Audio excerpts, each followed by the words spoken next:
Hey everybody, it's Jason Blaha here, and today I want to chat with you guys a little bit about the fact that we really should be basing our base training program off of some basic exercises. And, while obviously I use squat, bench, and deadlift and rows as, uh, you know, really staple movements for me.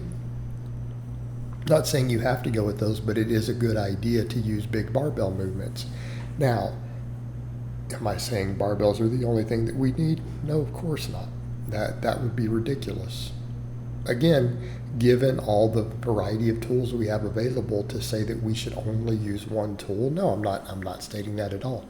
Am I saying we should only do multi-joint movements? Nope. I wouldn't say something that ignorant either.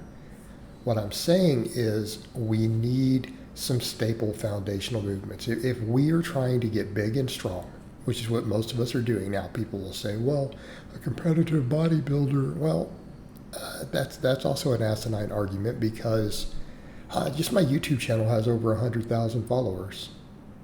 There's not over 100,000 competitive bodybuilders in the world. So you see the problem with that argument? That's a very tiny niche community. Plus, ironically,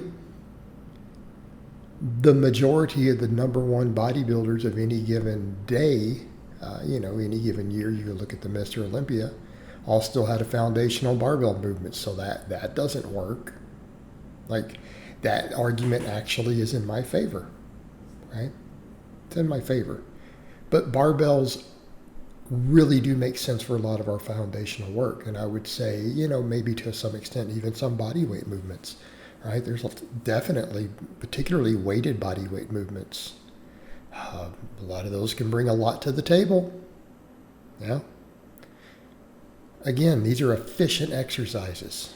Exercises that take big weights through a long range of motion. Okay? And we should have some basic functions. We should have some pushing. And we need some chest pressing. Again, this idea that people will then say, well, what about just overhead pressing? Yeah, it doesn't work as many muscles. It just doesn't. And you know what? I think overhead pressing can have its place. It's a lot of our strength standards are based around some overhead lifts. Like strict press, the snatch, okay? It's good movements. But those are also barbell movements. Well, let's not forget that. All right. We should have some pressing. And again, chest pressing. Flat bench works really well. Incline works really well. Squatting. And of course, you'll see me in this video doing Olympic pause squats. You'll see me doing some other Olympic squats for reps. But you know what? Why am I doing Olympic squats there now? Something I'm trying to make a case for now more and more. The longer I've coached and trained, the more I've realized for development and athleticism, it probably brings more to the table. And this is coming from someone with a history of being a power lifter. Right? Something about Olympic squats, both back and front squats. Okay? We use a lot more quad. We do use more quad on those because of the knee bend, and I used to want to reject that, but, facts are facts. Biomechanics do not lie. Okay?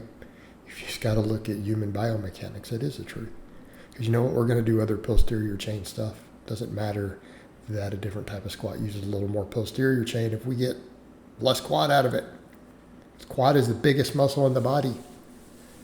How important are quads for certain aspects of athleticism? Now, can they be imbalanced and you can be weak in the posterior chain? Weak hamstrings, yes. But, we can't expect the squat to do everything. That's why we have multiple exercises we do. But what this type of squatting does do really well is build quads and still build core, good coordination through the whole body. Again, can try to deny it all we want, but if you're really trying to get big and strong, both,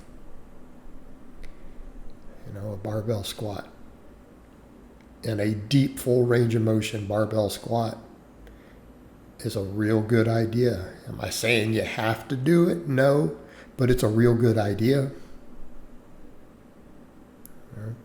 Like a lot of times these things come up, well, is this absolutely necessary? No.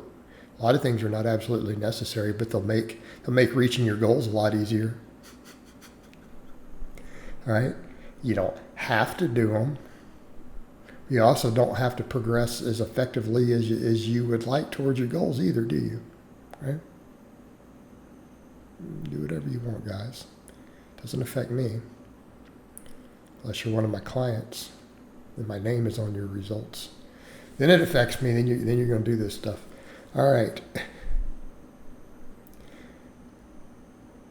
Pulling. And I love deadlifts. I love deadlifts. I love conventional deadlifts. I love deficit deadlifts. You can see me doing those in here. I think deficit deadlifts, again, for this, what we're talking about, base movements, deficit deadlifts are great. Now, am I saying you have to do a conventional barbell deadlift? No, I'm not saying you have to. I think it's a good idea. Could you replace that with some other really big hip hinge? Yeah. You're going to need a heavy hip hinge. And then obviously you need back pulling. I like rows. But you know what? I think pull-ups and stuff can have their place. But we can make a case for other pulls and stuff too. Clean snatches, all sorts of stuff. Yeah.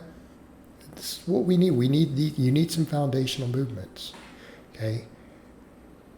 And you need to get really strong on these movements. And when I say strong, I don't mean that you have to test your 1 rep max all the time. I'm not saying that. You don't see me doing true maxes really in any of this.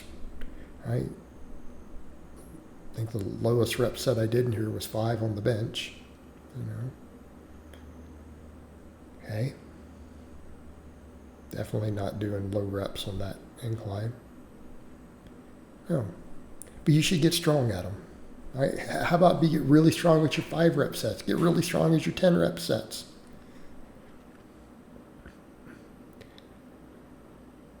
All right? Show me a guy who can back squat, a full squat like that with 405 for 10 reps. You can do deficit deadlifts for 405 or 10 plus reps, right? Bench 300 for 10 reps, all paused, flat back. Yeah, I mean, it's fine. Those are big numbers. Do those things, you're going to be jacked, you're going to be strong. Undeniably. People are going to know you lift. But yeah, these sort of things should be the foundation of our strength training. And for guys who are like, well, I'm just trying to get really jacked, I'm like, well, you better get really strong. If you're not blasting a bunch of gear, you better get really strong if you want to look jacked. It'd be a real good idea. And if you're going to train anyways, you might as well get other benefits. It's like I've talked more about other stuff of being well-rounded. Right? We should have some conditioning. We should have some endurance. We should have some mobility. All right, guys, but that's really all I have to say on that today. I hope it's been informative, and I'll talk to you guys next time.